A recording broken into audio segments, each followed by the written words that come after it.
जय हिंद। एक अक्सर टॉपिक में लड़का फंसता है कि सर गंगा गंगोत्री से निकलती है या गोमुख से निकलती है। हमारे हिसाब से भैया कहीं नहीं निकलती है, और आप भी अगर कंसेप्ट समझेंगे ना तो इस तरह का क्वेश्चन कभी पूछिएगा ही नहीं। और एक और फंस जाता है, सबसे ऊंचा बांध टिहरी बांध है या फिर भाखड़ा नांगल है। दोनों अपने अपने जगह पे सही है, दोनों की कैटेगरी है। समझते हैं, देखिए उत्तराखंड जो है ये उत्तर प्रदेश से टूट के सन 2000 में अलग हुआ था। उत्तराखंड को बेसिकली दो भागों में बांट सकते हैं। इसका पूर्वी भाग थोड़ा सा छोटा है जिसे कुमायूं कहते हैं, और इस साइड का भाग थोड़ा बड़ा है, गढ़वाल कहते हैं। गढ़वाल जो एरिया है यहाँ बहुत से बड़े बड़े हिमानी का मतलब होता है ग्लेशियर, जहाँ पे बर्फ के पहाड़ होते हैं उसे ग्लेशियर कहते हैं। वहां से कई नदियों का उद्गम होता है। अब इन ग्लेशियर यानी पहाड़ों के ऊपर से बर्फ कहाँ जाता है, तो जैसे जैसे ऊंचाई बढ़ती है प्रत्येक 165 मीटर ऊंचा जाने पर 1 डिग्री टेम्परेचर में कमी आने लगती है। ये कमी क्यों आती है ये एक अलग टॉपिक है। बस इतना समझिए कि जब आप जमीन पे रहते हैं तो आपको कई जगह से उष्मा मिलती है। सीधे सूरज से मिलता है, इधर का दीवाल गर्म, इधर का दीवाल गर्म, हवाएं गर्म, नीचे का जमीन गर्म, तो कई ओर से हवा गर्मी आते रहता है, तो आपका टेम्परेचर ज्यादा रहता है। जैसे जैसे आप ऊपर जाते हैं तो जो नीचे की अगल बगल का वातावरण था वो तो छूट गया,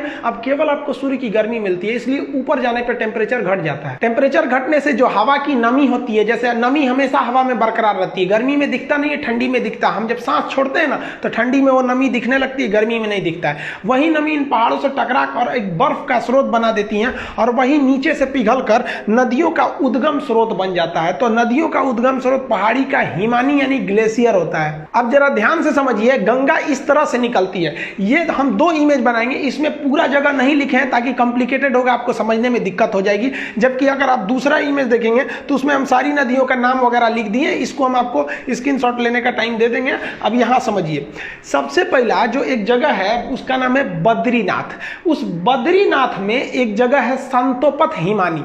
बद्रीनाथ के संतोपत हिमानी से एक नदी निकलती है जिसका नाम है धौली गंगा, विष्णु गंगा, और एक साइड से आती है धौली गंगा। तो धौली गंगा और विष्णु गंगा 2 नदियां हैं। ये 2 नदियां आपस में आके मिल जाती है विष्णु प्रयाग में। प्रयाग का मतलब होता है मिलन स्थल। तो विष्णु गंगा और धौली गंगा आके मिलती है विष्णु प्रयाग में, और यहाँ इनकी गहराइयां बराबर हो जाती हैं लगभग। जब 2 नदियों के मिलने के वक्त में गहराई बराबर हो जाए तो उन नदियों का नाम चेंज कर दिया जाता है। यदि एक की गहराई ज्यादा दूसरी की गहराई कम तो नदी गहरी वाली नदी के नाम से ही नदी आगे बढ़ेगी। तो यहाँ लगभग गहराई बराबर हो जाती है विष्णु प्रयाग में, तो नाम बदलकर इस रेड वाली नदी का नाम रख दिया जाता है अलकनंदा नदी। यहां से यहां तक ये रेड वाली नदी है अलकनंदा नदी। अब इसको ओवरव्यू में समझिए। अलकनंदा आगे बढ़ती है, आगे जाकर एक नदी आके मिलती है जिसका नाम है नंदाकिनी नदी। मंदाकिनी अलग है और नंदाकिनी अलग है। नंद लाला जो है नंदाकिनी नदी, नंदाकिनी नदी आके मिलती है, तो वो नंदाकिनी नदी कम गहरी है, अलकनंदा ज्यादा है, तो नंदाकिनी यहीं समाप्त हो जाएगी भूगोल के हिसाब से। अब ये भी जगह तो मिलन स्थल हो गया।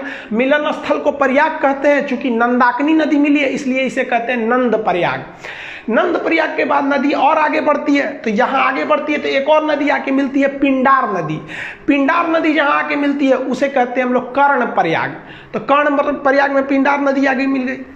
अलकनंदा जो है कहती है भाई तुम कम गहरा हो, तुम यहीं खत्म हो जाओ, आगे हम ही बढ़ेंगे। अलकनंदा आगे बढ़ती है तो एक और नदी आके मिल जाती है, वो नदी निकलती है केदारनाथ से। ये वाली निकली थी बद्रीनाथ से। उस नदी का नाम है मंदाकिनी नदी।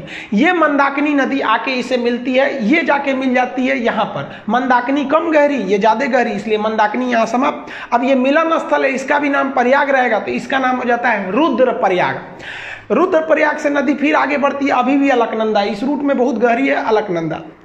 अब यहां से आती है उत्तर काशी जिला से। उत्तर काशी के पास एक जगह है गंगोत्री। अब गंगोत्री के पास एक एक्यूरेट पॉइंट की बात करेंगे तो वो है आपका गोमुख। वहां से एक नदी निकलती है जिसका नाम है भागीरथी नदी। ये भी बहुत बड़ी नदी है और उत्तराखंड के लोग मुख्य रूप से इसी को गंगा मानते हैं, ये वाले साइड को, ये उसकी सहायक समझते हैं। तो भागीरथी निकलती है, तो इस भागीरथी के बीच में एक नदी आके मिल जाती है भिलांगना। छोटी सी नदी है, कहती है भागीरथी चला यहीं पे खत्म हो जा। भिलांगना इसको लेके आगे बढ़ जाती है, और भागीरथी भिलांगना को लेके आगे बढ़ जाती है, और भागीरथी जाके इस अलकनंदा में मिलती है देव प्रयाग के जगह पे। और यहाँ पर दोनों की गहराई लगभग बराबर हो जाती है, तो इसका नाम हो जाता है गंगा। अब आप बताइए, गंगा तो इतनी नदियों से मिलके बना है, अब इसको याद करना बड़ा टफ है, तो उसको तरीका समझिए याद करने का। देखिए, विष्णु भगवान थे, इन्होंने अवतार लिया, तो कृष्ण भगवान का अवतार लिए थे ये। तो बचपन में कृष्ण भगवान का नाम क्या था? यशोदा का नंदलाला, नंदलाल। तो विष्णु भगवान क्या बने? नंदलाल बने। और ये जब बचपन में थे, आगे बढ़े, तो ये हमेशा इनके कान में बाली रहता था। आप देखेंगे कृष्ण भगवान कान में बाला पहनते थे, और गले में उसके बाद रुद्राक्ष की माला। तो लाइन से याद रखिएगा, विष्णु भगवान से याद रखेंगे विष्णु प्रयाग, नंदलाला से याद रखिएगा नंद प्रयाग, कान में बाली पहनते थे तो कर्ण प्रयाग, गले में रुद्राक्ष की माला रखते थे तो रुद्र प्रयाग। और जब इतना चीज कर देते थे तो कृष्ण भगवान का जो रूप हो जाता था वो एक देव की रूप हो जाता था, और उनकी वाणी देव की वाणी हो जाती थी। अकेले महाभारत निपटा दिए फाइल अकेले, इन्हीं की तो मतलब उपदेशों को गीता में रखा गया है। तो लास्ट में वो किसका रूप ले लिए? देव का रूप ले लिए। यही 5 प्रयाग है जिसे हम पंच प्रयाग कहते हैं, जो हिंदू धर्म के हिसाब से ये पंच प्रयाग घूमना बहुत ही शुभ माना जाता है। उसे अपने जीवन में ये पंच प्रयाग घूमना चाहिए। तो कौन प्रयाग हो गया आपका? विष्णु भगवान से याद रखिएगा, विष्णु प्रयाग, नंद प्रयाग, कर्ण प्रयाग, गले में रुद्राक्ष की माला तो रुद्र प्रयाग, और सकल हो गया इनका किस तरह से देव की भांति इनकी रूप हो गई तो देव प्रयाग। यानी 5 प्रयाग को मिला देते हैं पंच प्रयाग। तो सीक्वेंस आपको याद हो गया। अब पिछले स्लाइड पे चलते हैं। यहां देखिए, ये वाला प्रयाग कौन सा होगा? विष्णु प्रयाग। विष्णु भगवान नंदलाला के रूप में जन्म लेंगे तो नंद प्रयाग, कान में पहनेंगे तो कर्ण प्रयाग, गले में रुद्राक्ष की माला तो रुद्र प्रयाग, और सकल हो जाएगा देव के भांति तो देव प्रयाग। ये नदियां हो गई। अब आप बताइए, देव प्रयाग के आगे गंगा बनती है। तो बीपीएससी में क्वेश्चन पूछा था कि ये भागीरथी तथा अलकनंदा का संगम कहां होता है? तो वो होता है आपका देव प्रयाग में। समझ आ गया? अब इसको एक बार दोबारा समझते हैं। संतोपत है, हिमानी है बहुत बड़ा, वहां से निकलती है धौली गंगा, विष्णु गंगा। कहां मिलेगी? विष्णु प्रयाग में। नदी का नाम हो जाएगा अलकनंदा। अगली नदी नंद प्रयाग, नदी का नाम रहेगा नंदाकनी, और जगह का नाम हो जाएगा नंद प्रयाग।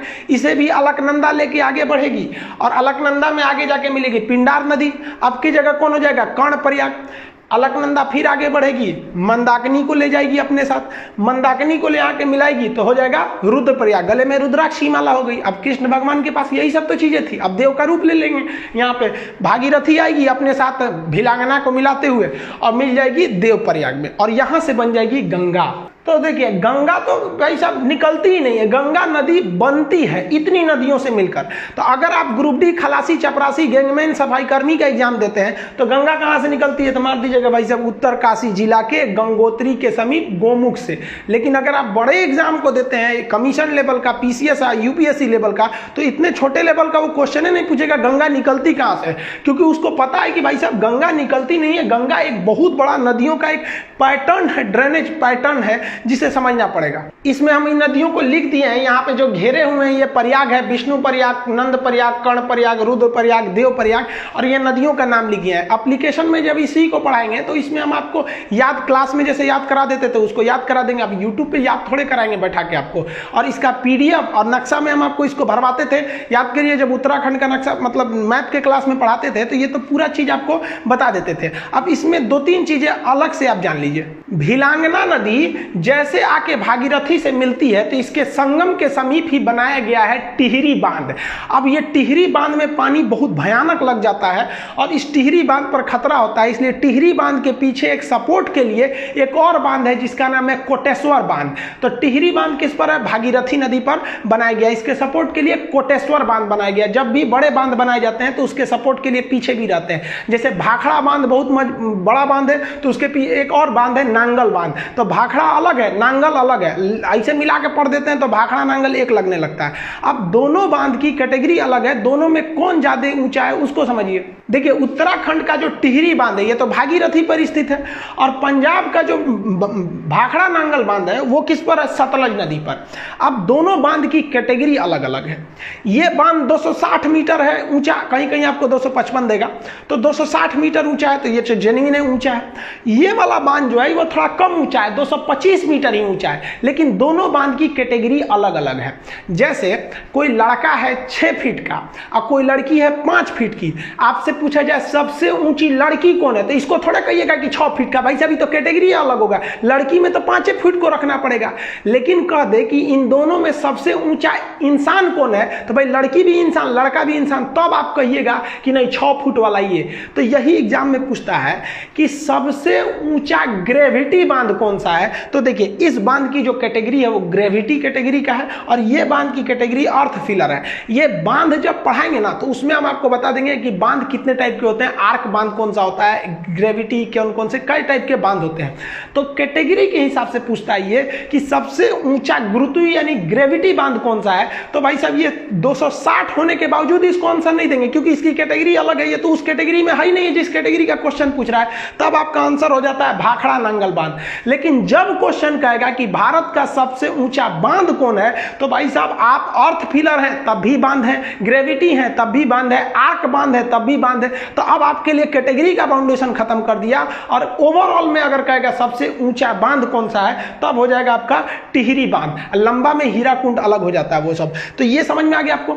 देखिए उत्तराखंड के लोग गंगा को मुख्य रूप से भागीरथी को गंगा कहते हैं और बंगाल के लोग भी गंगा को गंगा न कह के भागीरथी कहते हैं। और शास्त्रों में भी देखिएगा ना तो कई जगह गंगा को भागीरथी बोला गया है। आप बाहुबली का गाना सुनिएगा, जब वो शिवलिंग लेकर गंगा झरना के नीचे रख देता है, वहां गाना बजता है कि भागीरथी देख तेरे पास खुद शिव जी चले आए रे। तो आप इसको देखे होंगे ना, शिव तांडव वगैरह भागीरथी बोला जाता है। तो ये भागीरथी को लोग गंगा समझने लगते हैं और उस हिसाब से छोटे एग्जाम में बोल देते हैं कि उत्तरकाशी जिला के गंगोत्री हिमालय के गोमुख से निकलती है। जबकि आप ये कॉन्सेप्ट समझ गए, पंच प्रयाग यानी पांचों प्रयाग में कौन कौन सा सीक्वेंस याद करने का आपको हल्का सा यहाँ बता दिए। हालांकि एप्लीकेशन पे तो जब तक आप लोग क्लास के स्टूडेंट होंगे तो आपको पता होगा, ये सब तो पूरा याद ही करा देते थे। कैसे याद रखेंगे प्रयाग का जगह, तो ऊपर सबसे पहले होगा आपका विष्णु प्रयाग, विष्णु प्रयाग के बाद नंद प्रयाग, कर्ण प्रयाग, रुद्र प्रयाग और कृष्ण भगवान का रूप देव की तरह हो जाएगा तो देव प्रयाग। गंगा कहाँ बन गई, देव प्रयाग में बन गई। गंगा नदी जो पहाड़ी एरिया से निकलती है, तो यहाँ वाले एरिया में ना जो गंगा नदी, यहाँ मानव बस्तियां बहुत कम है, क्योंकि पहाड़ी एरिया है तो प्रदूषण बहुत कम है। और इस गंगा में ना एक बैक्टीरियोफेज पाया जाता है।